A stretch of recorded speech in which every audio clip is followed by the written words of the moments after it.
say yes to smart streetlights to help keep San Diegans safe. This is an invasion of privacy. The smart streetlight cameras up for a city council vote, what both opponents and supporters are saying.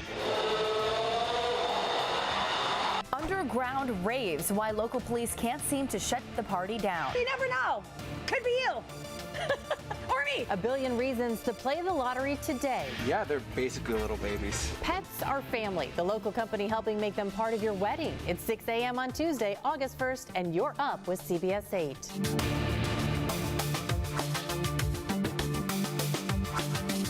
Thank you so much for joining us at 6 a.m. on your Tuesday morning. I'm Carrie Lane in for Eric Connor. And I'm Dana Marie McNichol filling in for Netta Arampur. We're so happy to be here sharing the news with you this morning. A lot of the top headlines. But first, of course, we want to get a check on our forecast with Evan Irani.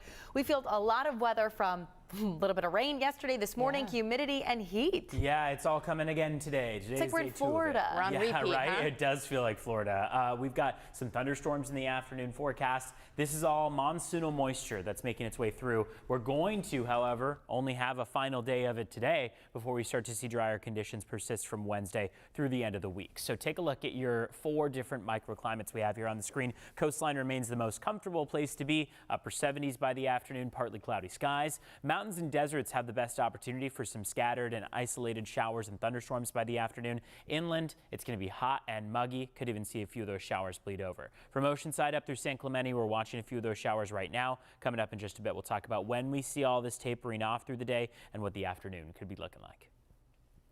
All right, Evan, we'll see you in just a bit. We are just hours away from the San Diego City Council voting on whether to renew the Smart Streetlights program, which has been shut down since 2020. The proposal includes installing 500 streetlight cameras and an automated license plate reader around the city. We do have CBS 8's Chris Groh. He is live downtown to explain what supporters and critics are saying about this program ahead of today's vote. Hi, Chris.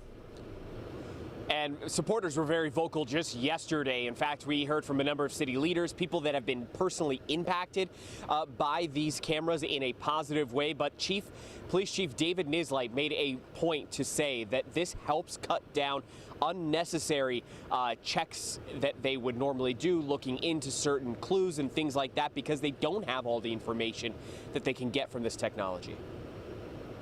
Instead of basing our investigation on general information about a person or a vehicle's description, we can be laser focused in quickly finding the exact suspect vehicle because we have a license plate. We can zero in on the actual suspect faster. And Mayor Gloria also said that this would help cut down on the number of unnecessary traffic stops when trying to solve crimes, when officers are going around looking for those who may be responsible, rather than relying on a generic witness description, as you just heard Chief Nislight point out. He also said that 100 victims of violent crimes have seen their cases solved because of these cameras. Now, as for opponents, they have concerns about privacy. Again, these cameras going up all in and around certain areas of the city of San Diego. The Privacy Advisory Board, which was actually appointed by the City Council, raised some of these concerns weeks ago during a Public Safety Committee meeting. However, the Public Safety Committee still went ahead and passed on this renewal of the smart cameras to the City Council, which will again take them up today, take up that proposal today and decide on whether or not to pass it. We will continue to cover that part of the meeting. That'll happen at 2 p.m. Dana Marie and Carrie. Chris Groh, thank you so much. Right now, San Diego police, they're enforcing the new unsafe camping ordinance. The ban prohibits encampment on public property if a shelter bed is available. Enforcement started in Balboa Park yesterday, where police cleared out tents. They also offered services and educated homeless people about the ban, but the offers were not well received. I don't want to be a problem for the city. You know, I don't want my stuff hanging out and you know, being an eyesore for other people. You know, I mean, I'd like to have a place and, you know, just a safe place to call home. San Diego police did make arrests yesterday, but they were not related to encampment ban violations. The city also says it has plenty of space available at its new safe sleeping site near 20th and B. The site has the capacity to hold 150 people.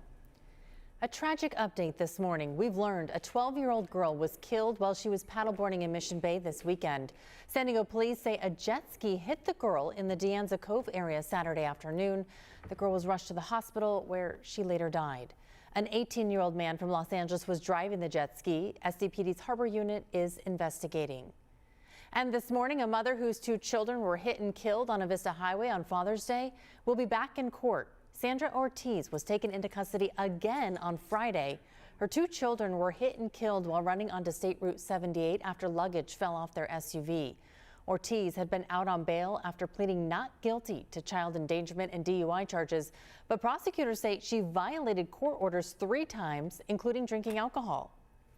This morning, the city of San Diego is officially adding a second ambulance provider. This is to help prevent long response times and make sure San Diegans can get emergency help when they need it most. The city voted to start a contract with American Medical Response as an additional ambulance provider to Falk.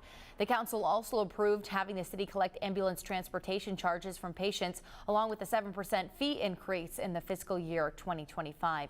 The city is also looking to shift the control of ambulance emergency response efforts to the fire department. No longer will we have to just simply depend on a private ambulance company to tell us how they're going to run the ambulance. We now will be in control. The fire department will be in control of everything from staffing to dispatch. Falk also announced they will have finally reached a full level of staffing. Starting today, 3 San Diego County parks will close temporarily because of expected high temperatures. They are El Capitan Preserve in Lakeside, Hellhole Canyon Preserve in Valley Center, and Mount Gower County Preserve in Ramona. They do join Agua Caliente and Vallecito near Anza Borrego, which are closed all summer long. The parks are expected to reopen Labor Day weekend. Now it's the first day of August, and this means we will see a very special tree, especially if you're an astronomy fan. There are going to be 2 full moons. The first, known as the Sturgeon moon, that is set to light up the sky tonight. The second full moon of the month, a rare blue moon, will appear in the sky on August 30th. Supermoons like these happen when the moon is closest to Earth in its orbit and appear larger and brighter than your average full moon. So if you take pics of the supermoon, we want to see them. Just remember, you can always send us any photos and videos. Just go to the CBS 8 app and go to the Near Me section. Make sure to tell us your name and neighborhood, and we will make sure to get them up on your screen. You know, with all this humidity, what I keep telling myself, Dana Marie, when I walk out and it's like, ugh, sticky, I'm like, I'm in Hawaii. I'm in Hawaii. That's right. I'm in Hawaii. We are in paradise. We have to remind ourselves that so many people vacation here in San Diego. We have this a very is good really paradise, and that's why we're here. But yes, sometimes it's unkind to us. And you said there's a good chance that we will be able to see the moon tonight. Tonight into tomorrow, we'll have fewer clouds than what we've seen for Monday and now Tuesday. So we have a better opportunity at seeing that moon out there, that 99% full moon at the time. 6:08 in just about 3 seconds, and we'll be watching those clouds break apart close to the coastline. Showers have popped up around the Oceanside area, moving up to San Clemente. That's where the bulk of the green here is on the screen. You see a couple offshore showers from the Del Mar area down through downtown San Diego. One of them, that small cell there, looks to be drifting onshore. So if you're downtown, you might run into some damp roads or maybe even the need for the windshield wipers at times. Santa Ana's getting a little bit of rain. Long Beach also a bit of rain. Lake Elsinore has this long band of precipitation that's going to keep moving about southwest. So we'll watch that over the coming hours. But most of our live looks outside are gorgeous. You've got some low clouds associated with a patchy marine layer, and then you've got high clouds associated with those showers and thunderstorms that have come through. 6:03 was that sunrise about 5 minutes ago, and now we're watching as those clouds begin to break apart. Better opportunity for some sunshine to beam through for the day today compared to yesterday. Yesterday wasn't the best opportunity for that sun.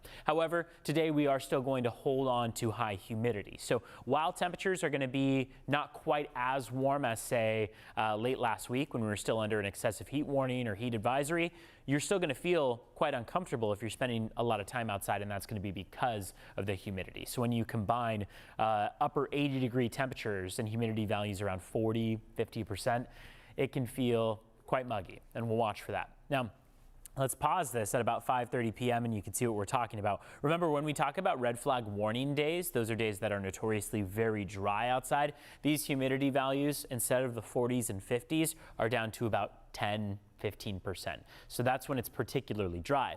When it's particularly humid, we're up around 40, 50%, and that's what we're expecting for this afternoon. We do want to let you know what's going on as far as road conditions go, and we'll do so by letting you know what your border wait times are looking like. So far here at 6:09, nearly 6:10, San Ysidro Port of Entry taking quite a while for you to get through. So it's going to be 110 minutes, just under 2 hours at that Port of Entry. Otay Mesa Port of Entry will get you through a little bit quicker, but not by much. You're still going to be waiting about an hour and a half. Remember, right now, no major crashes on the roads, but if you do want to get a check of your highway conditions, cbs8.com/traffic. We'll have more. Back to you. Thanks, Evan. Still ahead, where Americans are being urged not to travel because of kidnappings. Plus, could Cardi B face charges for throwing her microphone? And how to protect your plants from the heat. And as we go to today's break, the average price of gas this morning in San Diego is up 2 cents, now at $5.08 for a gallon of regular.